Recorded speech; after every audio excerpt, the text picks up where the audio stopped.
Tutorial muna tayo for today's video. So mga gustong matutong mag screencast. Okay, tutorial muna tayo. So login muna tayo dito. So kailangan nyo muna maglagay ng title.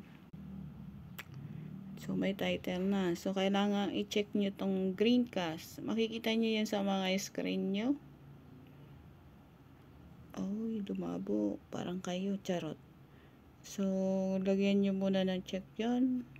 Sa mga monetize na, advanced settings, kailangan nyo munang i-check to.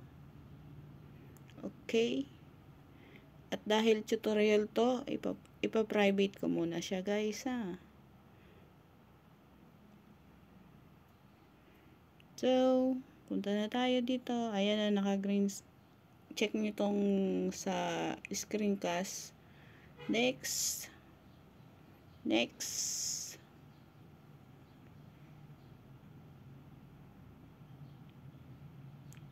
Pasensya, mabagal lang internet. So, gusto nyo mag-thumbnail. Lagyan nyo na lang ng thumbnail kung anong gusto nyo. Okay. Sunod. Next. Ayan nga lang. Pinapaalala po ng screen na to na pwedeng makita ang mga scandal nyo in case na hindi kayo maingat mag-upload, okay? Or mag-set up. So, may minsan one time daw mayroong mga nakitang hindi ka nais-nais sa gallery. Okay, got it? So, hindi yan mag-go. Ito ka. So, click mo itong profile mo na to. Para kung sakaling gusto mong palitan yung picture mo. Ayun, naka-go live.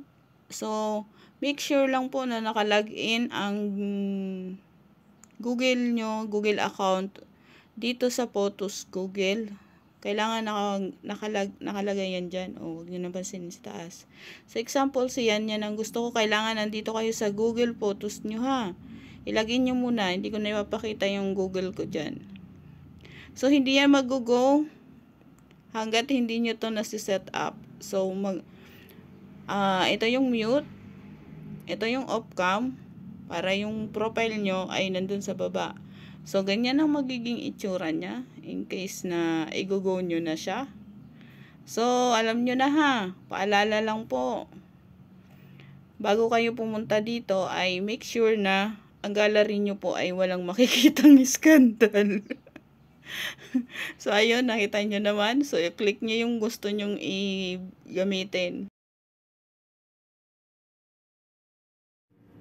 Ganyan magiging itsura nyan, guys. So, kailangan nyo muna mag-login sa Google Photos nyo para magawa nyo tong paulit-ulit na video na kahit 24 hours.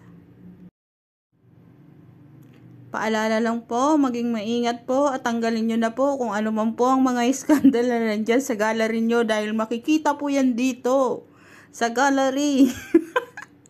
So, sana may natutunan and maraming salamat sa inyong pananood. Ganyan lang po yan, ha.